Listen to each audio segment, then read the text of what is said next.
What's going on, everybody, and welcome once again to another Facts Project podcast. I am your host, James Grandmaster Facts Voice, and today I have two very special guests. Because I've been listening to their podcast for so long, it's only right that I have them here to talk about their new season of The Stacks. Of course, it's an introductory comic book display of creators displaying their taste live on YouTube. So thank you for the two of you, Brad and Lisa Guillickson. Thank you. Hello. Yes. Absolutely, man. Look, for one, very happy to have you.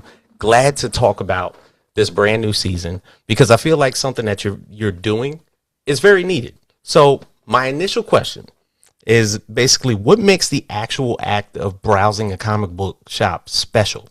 Oh, man. Well, first off, like every comic book store is a unique thing. I have had my box at Big Planet Comics in Vienna, Virginia for over 20 years.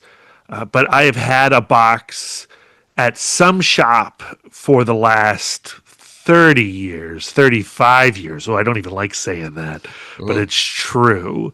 And I'm also, like, while I'm monogamous, like, that's where my box is. I will be at Big Planet every Wednesday. I also like to shop around. Open shop relationship. Yeah. So we live in the DMV, where I sometimes DC, Maryland, Virginia area. Thank God. Right. There you go. There you go. You know. Right. And we're blessed to have a bunch of great comic book shops near us. You do. I gotta say, the DMV has like almost a more wide array of comic book shops, like lively comic book shops, than I've seen out of a lot of areas. I mean, you got Four Colors around your area in Virginia. You have Third Eye where you do the show. Yeah, I know Atomic Books over in Baltimore as well. Like there's just a vast array. Yeah, I mean, man, if we go over to Baltimore, Baltimore's got a bunch of really cool shops. Yeah, I would argue that the DMV rivals LA, San Diego, and New York City in terms of the quality of comic book stores. And so Lisa and I like to shop around. We love visiting stores. And there's really just like nothing like that feeling of going into a store and checking out what they've got in their bins on their shelves on whatever day. And keep in mind, each store is a small business that is doing its own ordering. It's doing its own curation. It is deciding how things are organized. And so you get a feeling for the shop owners, you get a feeling for the readers in the area, and you also get a feeling of like comics culture in general. Like over this summer, we did this road trip to get to San Diego Comic-Con we started in Winchester, Virginia. Yeah, we drove all the way to San Diego, and we stopped at stores along the way, and each store brought so much hope and joy to my heart. Each store had an LGBTQ flag. Each store had a wide variety of creators represented. Each store had indie comics. Each store, you can see the values that are created by and for comic book readers in a comic book store. That's excellent. Now, outside of that whole grasp on basically the inspiration for comic book stores in general, and why they're basically the inception of them, what inspired you to create the Stacks spinoff based off of your main podcast? Well, I mean, I was watching the Criterion Closet. Like, it's definitely inspired by what that beautiful YouTube channel does. I've been a Criterion collector for a very long time. I have Spine 1 from the DVD era. And, I'm watching The Closet, and I'm watching, like, Denis Villeneuve talk about Akira Kurosawa's Seven Samurai, and I'm just like, man, this is, like, the best. I love listening to creative people celebrate the stories that inspired them, that may or may not influence their work today, and, like, I'm watching this and I go like, what? It's crazy. The Criterion Closet's been going on for years. For Why years. has no one done this for comic books? And then, I did like a quick Google search and I just couldn't find anything that was quite what I wanted.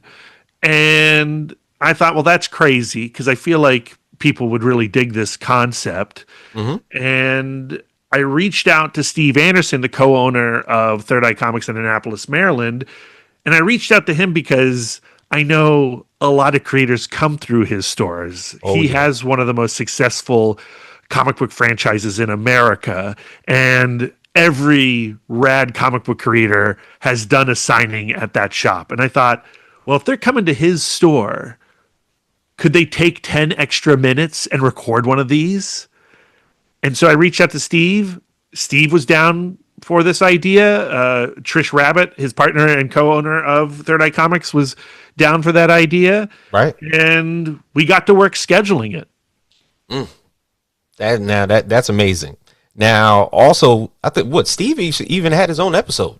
Yeah, of course. You got to have Steve talking about comics. Right. Now, this question goes to Lisa. Now, of course, two overarching themes for comics that I know you've said a couple times is curiosity and love. Now, who has surprised you with their pick so far, and why? Ooh, I mean, just from the jump, Chip Zdarsky and David Brothers, I think, did a great job of bringing a lot of different types of comics, going into manga, going into indie comics. Like, so I like just from the jump, I feel like we had great creators to kick us off and kind of represent what they are as readers, independent of what they are as creators. Yeah, but still found ways to plug their work. Chip pulling Daredevil Born Again off of the shelf and going like, well, my Daredevil run is obviously inspired by Born Again. I think they had a great balance. And they also have a little bit of like a push and pull fun relationship based off of years of podcasting together. Play off of This each is other. true. And then Jim Rugg has always been a person who has represented like the expanse of comics, and so his video is also great for kind of going off the well-beaten path. But the biggest surprise that I've experienced so far in terms of what a creator has pulled off the shelf happened in this week's video with Rodney Barnes, the writer behind Killadelphia and Crownsville. Correct. His video starts off with Saga the Swamp Thing, a book that has been mentioned multiple times. True. It's probably the most so far. Yeah. And then he goes from Saga the Swamp Thing to The Dark Knight Returns, which is celebrating its 40th anniversary, I think, yesterday as of this recording. And then his third pick is Justice League versus Godzilla versus King Kong. And I was not expecting that. And I really appreciated how he was just like honest, like, man, this comic shouldn't work, but it's super fun. It does the job. It understands the assignment. And I don't know if another person will ever pick that comic again. But now maybe we've sold a few extra copies of that comic thanks to Rodney Barnes. It's true. It's true. Because you do find a lot of people basically saying to themselves or basically voicing their opinions on social media, basically saying, be weird, comics. It's okay. It's okay to be weird because you've always been weird. And it's okay to go there. And I know a lot of creators tend to do that ever so often. I think I had a chance to talk with Fred Kennedy about what Florida Cocaine Hippopotamus Massacre. And I thought about that title and I was like, that's crazy. But then I looked at the comic and I was like, that's also crazy. It's almost like Naked Gun and Hot Shots Part 2, but done in the comic book form, which was absolutely up my alley. Now, what's one comic that you wish you could get every guest to choose at least once? Well, that's an interesting thought. Because there is a part of me right now that's a little like concerned that we are hearing a lot about Saga the Swamp Thing. Yes. We are hearing a lot about Darwin Cook, people who are critical to my imagination. Like without Darwin Cook, I don't know if I'm the same person. Without Saga the Swamp Thing, I don't think Lisa's the same person. So those books, like these classics, I think deserved recognition, just like when Denis Villeneuve pulled Seven Samurai off. Like, you don't necessarily need another reason to celebrate Seven Samurai, right? Right. But it's also good to keep celebrating Seven Samurai and paying respect to it and understanding what it gave to cinema. So I really want, a variety. I really want to get weird with the picks. Right. That's why maybe Rodney's pick basically kind of like stood out a little bit more. Yeah. And at least one comic that I've never heard of on every single video. True. It's true. Now, obviously, take, for instance, like somebody like a Bourdain. Bourdain's from New York City. And of course, his big thing is French cuisine. He that's where he started. That's where he basically molded. So everybody has a taste. Taste, of course, is an aspect that you don't expect to know about from your favorite comic book creator, especially when they do make that pick. That's a part of the off beaten path. Mm-hmm. Now, how weird do you hope that these creators get? It's like Steve was on the show. Yeah. As you mentioned, and he pulled Tim Vigil's Faust off the shelf. Now, look, 13-year-old Brad loved Faust, okay? Right. Faust is not something you can give to everybody, and maybe you shouldn't give to anybody. If you've flipped through Faust, that is a not safe for work comic book. Correct. A deeply disturbing, troubling, problematic comic book. And that's about as weird as I want to get. Well, I mean, like, it has to be available in Third Eye Comics. Yeah. So there's only so weird you can get. You can get pretty weird though. You can. I don't necessarily know if I need it to get weird, but I do need it to get personal.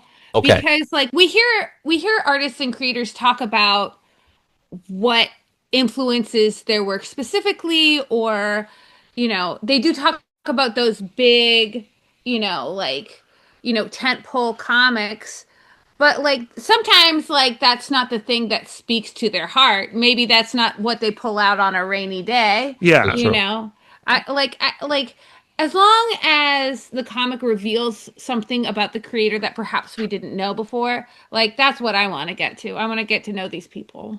Now, I guess I'll ask both of you, because the production of this thing, what happens behind the scenes as these people are, of course, making these selections in Third Eye Comics?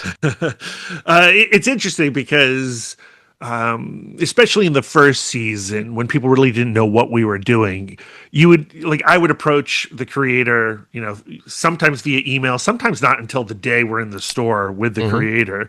And I'd be like, the Criterion Closet. And if they went, yeah, then you're done. Your job is done. They know what's happening. Right. But it turns out not everyone knows what the Criterion Closet is. And so I then say, look, I just need like a handful of titles that you feel comfortable talking about for 5 to 10 minutes. And, then they're off, right? Because people do like to talk about, what they love. And there was some discussion early on with the structure of the stacks. Like, would we follow them around the store? That's my vote. If I were to have full creative control, I think we would follow the creators around the store, because there is something to the Criterion Closet, like where it's discovery. Like they're looking and they're like, oh man, here's Seven Samurai, but we're only shooting in the S's. So right. if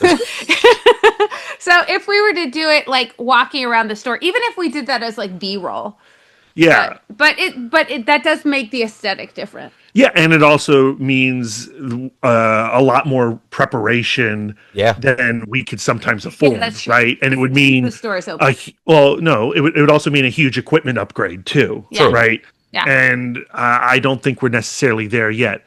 But for me personally, I lean to like I wanted to capture the aesthetic of the Criterion Closet. I like the static shot.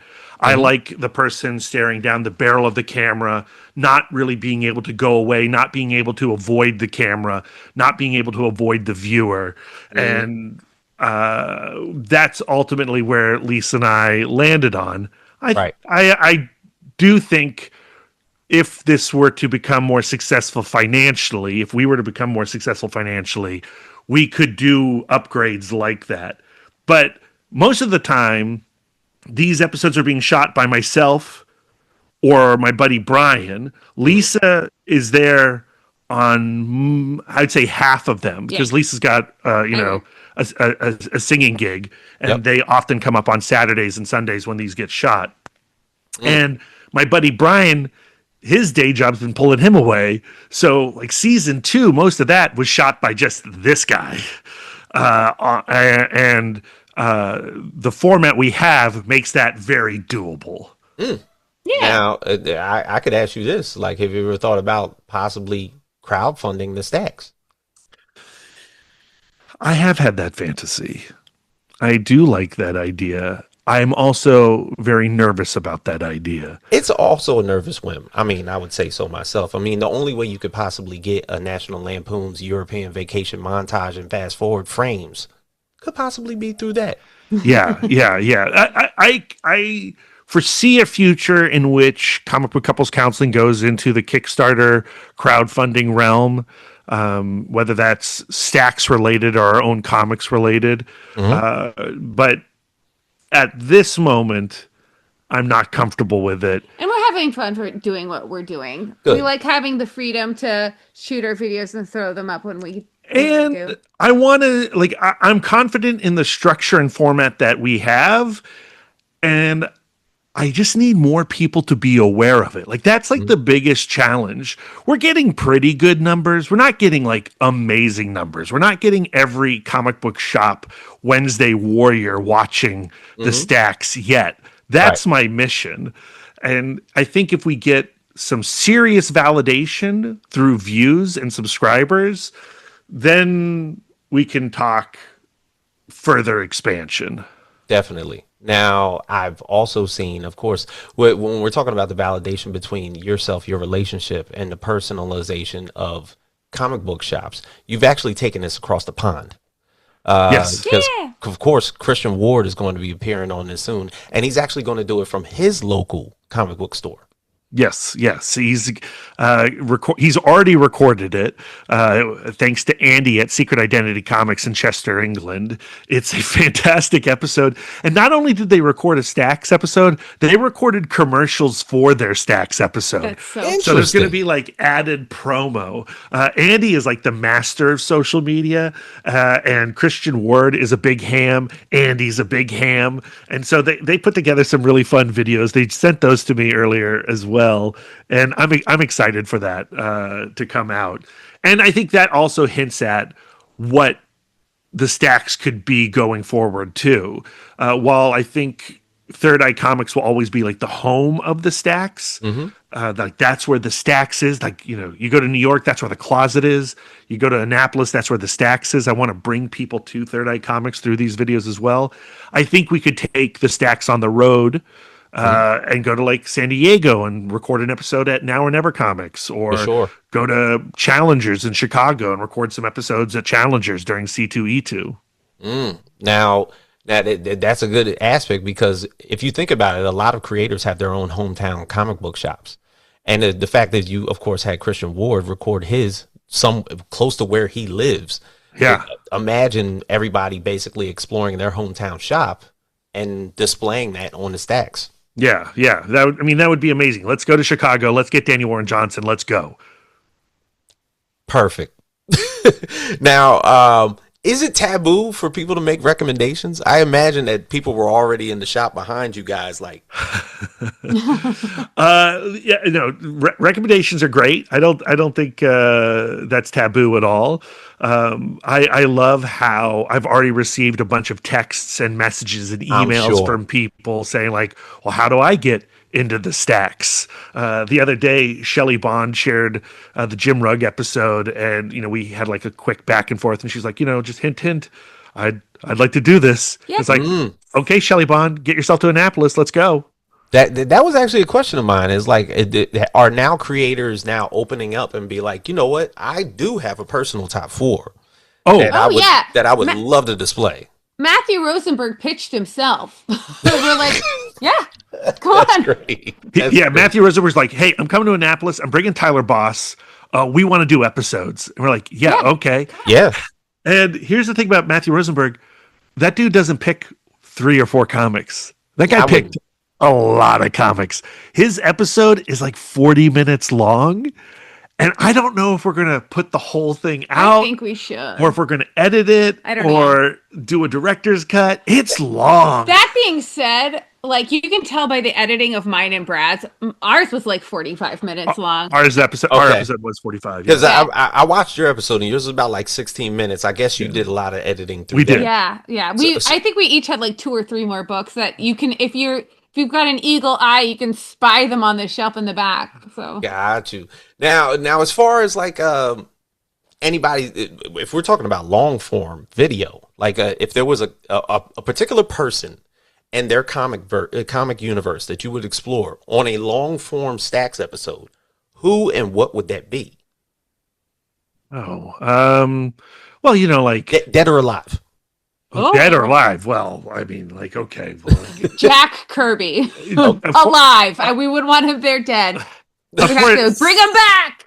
Resurrect him. Yeah, of course. Pit. Jack Kirby. I mean, we've already mentioned his name, Darwin Cook. Mm-hmm. I would love to see what Darwin Cook would pull off the shelves at Third Eye Comics. Alive. I've been wanting to talk to Jim Lee since the podcast has started. I would really love Jim to talk comics, do a Stacks episode, or talk to us at all, frankly. Or talk to us at all. Todd McFarlane, he's been on the show a few times. He would be great at the Stacks. He would absolutely be fantastic. That man is like not only just like the influencer based of comic books, but he's just like a wealth of information, and he is a salesman. Yeah, Raina Talgemeyer, I would really like to be in the Stacks. I think she would select stuff that's not what we normally get. And, I think we really need to, like... Mariko Tamaki? Mariko Tamaki would be amazing. Skylar Patridge. Would it be great to get both of them on the show? Fully. Have you sought out these people? Well, like, the thing is like, they got to, again, either we got to go to them or they got to come to us. Right. Which probably means a flight, right? So... if they're coming to Annapolis for a signing, that's easy. Or if they live in the Washington, D.C. area, like Tom King's in the D.C. area, that's going to happen. We just need to figure out his schedule. That man is busy right now. Oh, I'm sure, right? man. As a matter of fact, I think he's more in movies right now. You would have to snatch him off of Warner Brothers lot. Yeah, he's flying back and forth across this country constantly. But he is like down to do an episode once we find the time. But like to bring, Todd McFarlane in from Arizona, that's a plane ticket. And Lisa and I can't buy that plane ticket right now. Again, correct. Get us to 10 million subscribers and then we can fly Todd McFarlane in, everyone. There you go. Or better yet, if you had a chance to sit Claremont down and see what his personal picks was, even outside of his X-Men universe. Yeah, that would be fascinating. I'd be super curious. I mean, the Simonsons, I would love to have on the podcast also, either on Comic Book Couples Counseling or in the Stacks. We just talked to Stephen Bissett. It would be amazing if we could get him in the Stacks. Stephen Bissett in the Stacks would be great. Man, now even the list is endless. The list is endless. Now let's talk about outside of the big two. Now, anybody that basically is more so intricate in doing a lot of creator-owned comics. James Tynion the Fourth, right? Yeah. Like the whole Tiny Onion crew. And the thing is, there's probably about like 10 of them. Yeah. Well, I'm going to tell you a secret. The Exquisite Corpse Tour did come through at Third Eye Comics. They did. And they were too busy for us. Which is all fair. 10 of them? Which is fair. It's fine. It's okay. It's all right. We'll get you eventually. Oh, man, that's amazing. Now, how do guests' personal comic tastes reflect their own work or their style that you've seen? That's interesting. I think Jim Ruggs definitely reflects his style. Like Jim Rugg is a chameleon, and so it's not surprising that his picks are as eclectic as they are. Him jumping from Daniel Clowes' Eightball to Simon Bisley's Lobo is not surprising if you know his work at all. He travels in the high art and the low art quite well in Street Angel and Hulk Grand Design and his other comic books. Besides him, let me think. I'm just impressed that they can just stand there and talk for like 20 minutes straight.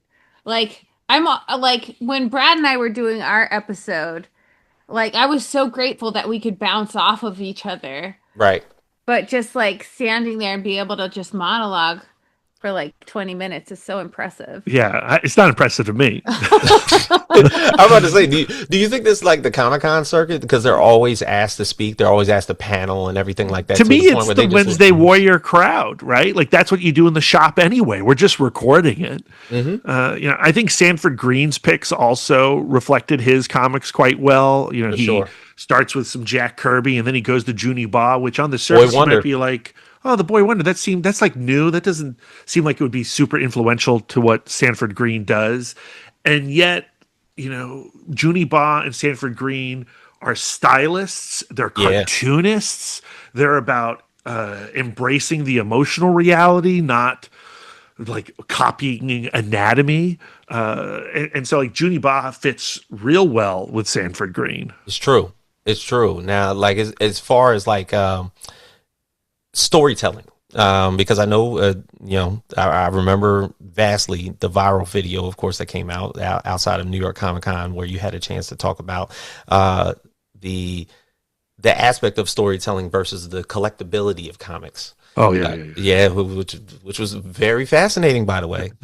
How do you think? Because you read a lot, I read a lot as well.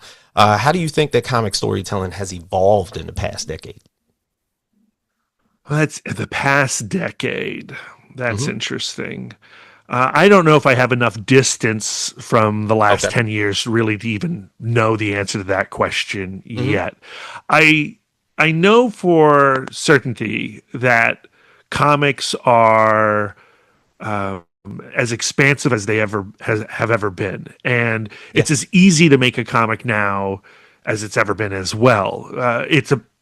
Grabbing an audience is the biggest challenge, whether you're a first-time comics maker or somebody who's been making comics for the last 30 years. Like that's a lot of the discourse right now is like, I'm not in the big two. I'm Kyle Starks. I'm writing this awesome book called Wrestle Heist. Please, for the love of God, read Wrestle Heist. Yeah. Like that's tough, getting through the noise and figuring out how to promote. I mean, here we are on your show because we want the world to know about the Stacks. And I feel like people should know about the Stacks already, but it's not, it's not happening yet. It's a constant push and pull. That's like the biggest, that's the biggest evolution, I think, when we talk comic storytelling. Isn't necessarily the storytelling itself. Yeah. Although I'm sure there are signs of evolution. It's, how to get yourself out there in a world where there's an infinite channel changer. Yeah, because of course there's a such thing as things happening organically versus them being forced. And obviously with something like the Stacks, and of course with a lot of people who do a lot of their creator-owned comics. I mean, I think Condon and Jacob Phillips have been on your show multiple times. Yeah. And every time that they come on, they have this brand new project on. And you could see, well, not see, because I listened to it, but you can hear how excited they are to tell these stories, especially Jacob, about how their comics are evolving every single time. And of course, they're going to be back because they're doing Vertigo. What is the Brutal Peril of Brutal Dark? The Peril of the Brutal Dark. Peril of the Brutal Dark. Jacob Ezra, is that the? Yeah, Ezra Kane. Ezra Kane. Sorry. Yes. So to see artists like that jump into Vertigo, to see artists like Greg Rucka now doing DC Next Level and everything like that, that's just the amazing organic possibilities that could happen. Even if you're writing down here if you're doing your creator owns and you're just like, you have a better feeling about it, but you don't have that big publisher push that marketing gives you from the big two, or obviously like that. But they obviously, somebody saw it and just grabbed it down there and was like, hey, let's promote this. But for everything that gets pulled up, there is a ton of great books that I feel are like being left in the dust. That's also true. And it's so hard to get your comic in a store nowadays because every store is doing their own ordering, and ordering is so splintered. Like, we've talked to artists who have gone so far as to call up individual comic book stores and say, put my comic on the shelf, you know. Like, a lot of comic book creators are feeling like they're scrambling to get their comics promoted. Yeah, like when I was a kid, you'd go to the comic book shop and, you know, not only would be the all the new number ones, but the number twos would be there the next month. The number threes would be there the month after that. And now you walk into a comic shop, and if you haven't subscribed to Minor Threats on FOC, then you're not going to see that comic back in that shop just hanging on the shelf. Like, speculative ordering is non-existent in comic book stores unless you have a franchise like Third Eye Comics. Like, that's the amazing thing about Third Eye Comics. There's a bunch of them. There's a bunch of them, but also when you go to the mothership in Annapolis, Maryland, all those Absolute Batman issues that have gone out of print and are selling for like $100 or $50 or whatever, they're all cover price at Annapolis right now. Yeah. Like, Steve has ordered so many copies because he's not ordering for that Wednesday. He's ordering for the next year worth. Yeah. So, like, I went into Third Eye the other day, and, you know, the DWJ issue was still there, first print. The first Bane issue was still there, first print, and you could just buy them for, you know, $3.99 or $4.99 or whatever they were. Yeah, that's amazing. Meanwhile, at Big Planet Comics, they're selling that Bane issue for $40. Yeah, it's a much smaller store. So, like, I feel like it's so critical. Like, if you want to get all of the best comics, you have to have your ear to the ground of what is coming out, who's putting it out. The conversation has to keep flowing because these books are not going to get ordered. But promotion is crazy now because it's so focused on FOC. The publishers want their guests on your show for FOC time, right? They don't want them on the show for when the issue's out. But when you get a guest on for FOC, you can't do spoilers. You can't really dig into the conversation of the comic. This is true. You know, and it becomes a different type of conversation. I think Lisa and I have found a way of getting around that on our podcast, but it is like a serious difference from when the publishing promotional circuit was tied to the release of the issue. Right. Yeah. Now, I'll even ask this, because you brought it up. Are you even fans of FOC, a final order cutoff?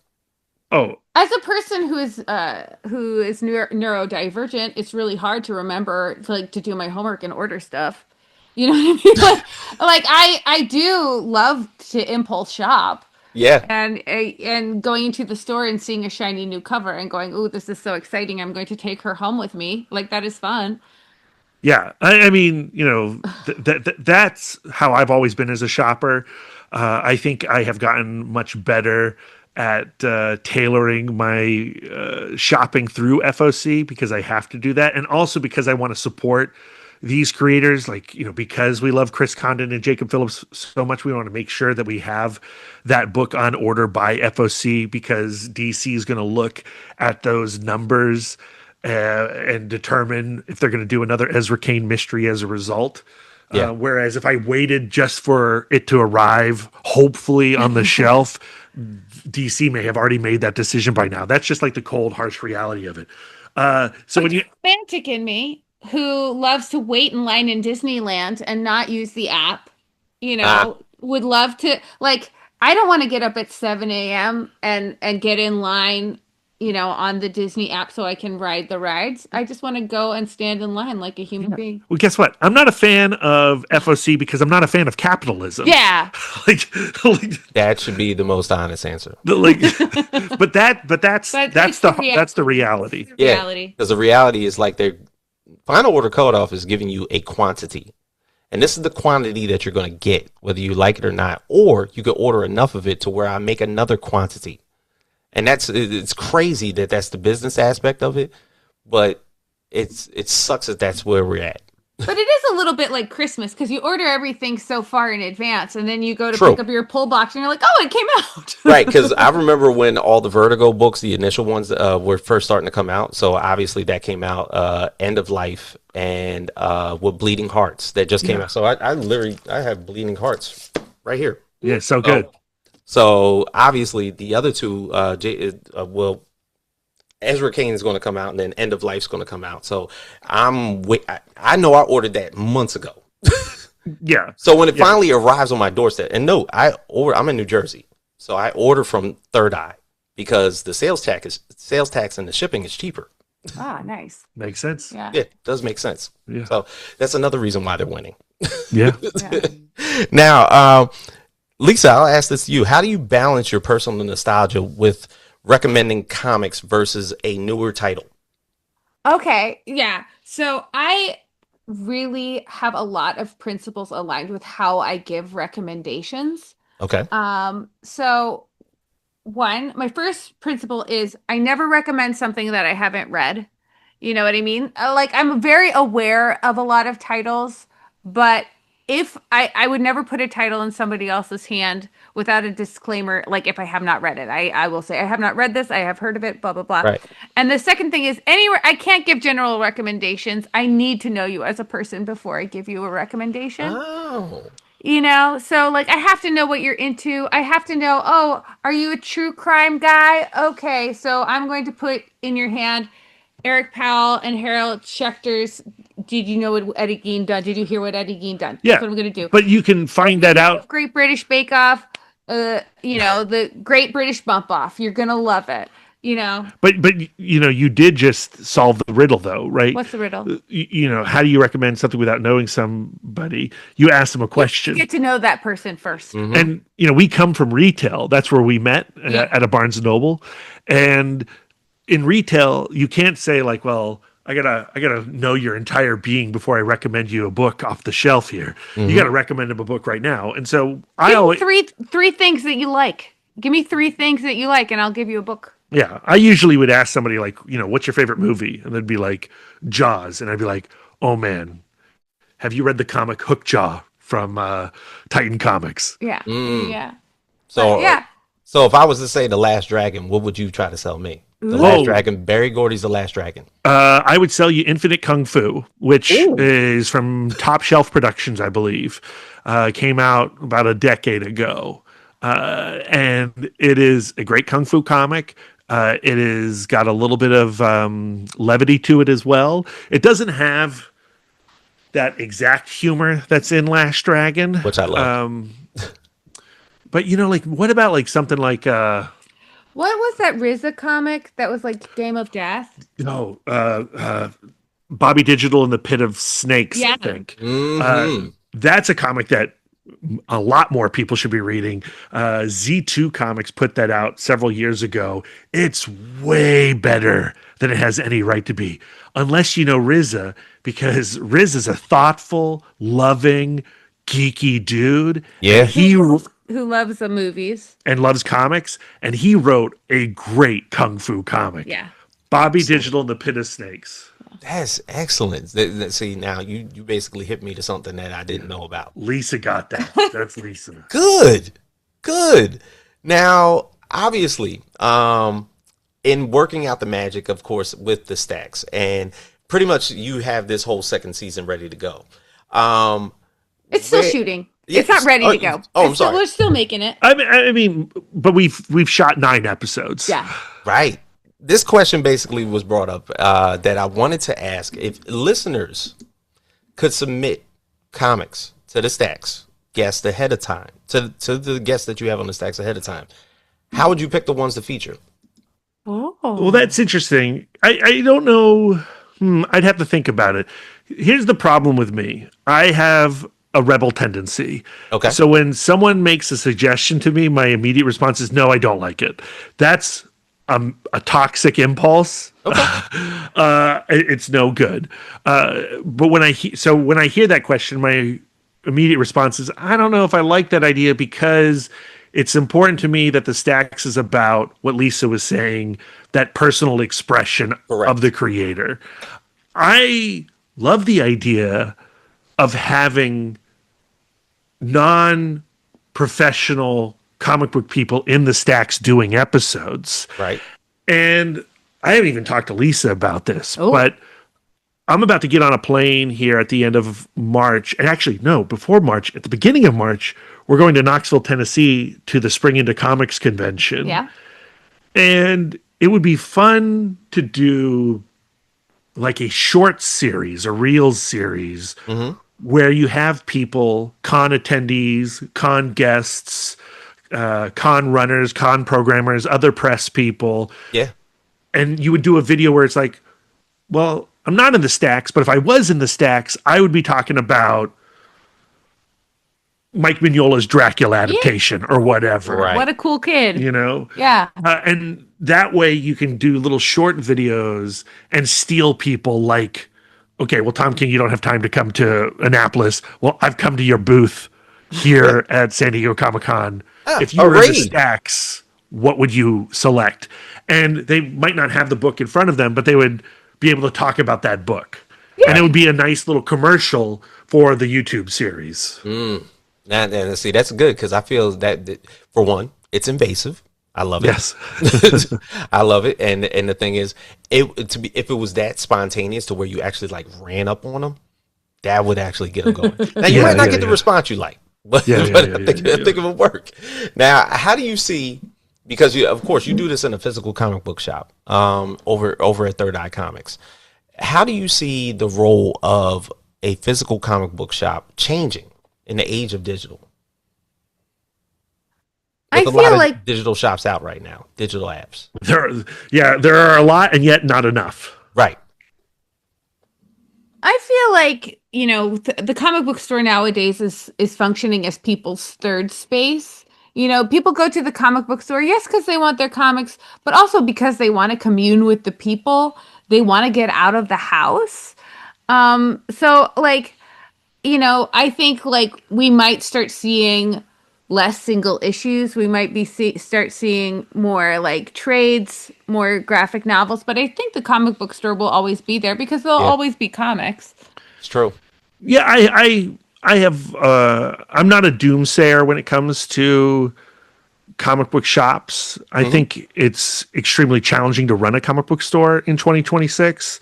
I think it's certainly possible, like Lisa said, that formats will shift. You know, will the pamphlet comic be around in 20 years, 10 years? I don't know. I know for a fact that comics in some way will still be made. Yeah. And I'm confident that something physical will remain for quite a while. You know, with movies, as audiences have become less of a sure thing, boutique and imprint places like Criterion, like Arrow, like Vinegar Syndrome are there for the maniacs like ourselves. Of course, those prices have gone up. And, you know, comic book prices could shift with format changes and all that kind of stuff. But I'm not like the sky is falling, because people have always been the sky is falling when it comes to comics. And I've been reading for 30 years, and 30 years ago, people were talking about how comics were dead. Yeah. And also, I feel like the availability and the accessibility of digital comics has generally, like, just speaking for myself, I don't know the stats, but I read more comics because there are digital comics, not less. I still buy a ton of comics. I probably buy more comics. I mean, and we're definitely outliers.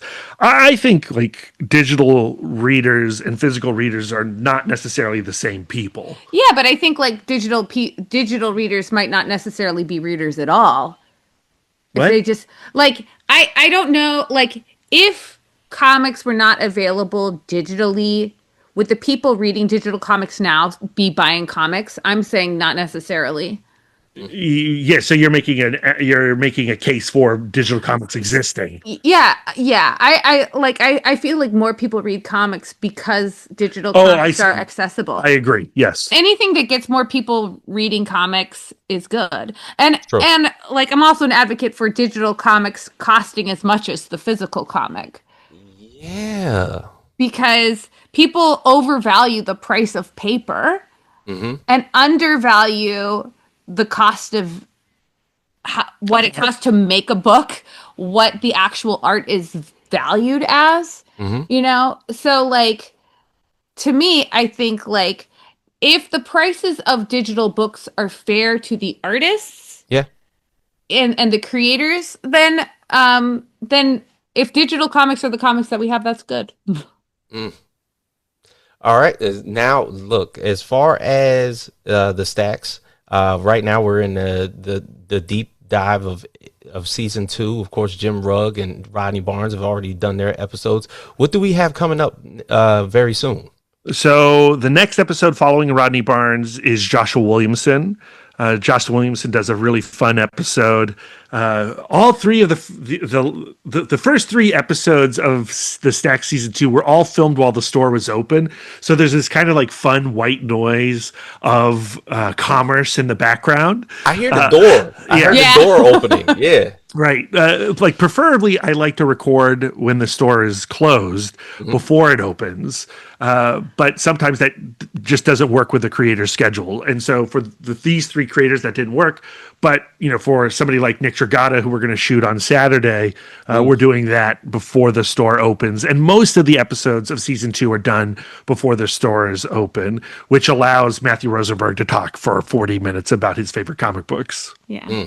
And so, Joshua Williamson, Matthew Rosenberg, Tyler Boss, Morgan Beam, Jorge Corona, Frank Barbieri, Sarah Meyer, Christian Ward. I'm missing some people. And then we've got people that we haven't announced yet because we haven't made it official. But it's good. But we're going to seal the deal. It's going to be pretty good. Good, man. Look, for one, I feel like it's an aspect of the comic, the whole totality of comics that is needed. So I'm very happy that you two came up with the idea. Obviously, you went on that deep dive search of seeing if this was something that somebody else did, and they didn't. And I'm glad that you took the advantage of basically getting a cameraman and was like, we're going to the comic shop. Yeah. There's definitely like a lot of people who are like planning on doing something like this. It was only a matter of time. Yeah.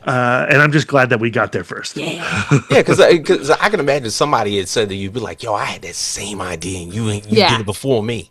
Yeah. We've definitely gotten those messages. Well, for one, I am happy to finally meet the both of you. Thank you for doing this with me. I truly appreciate it.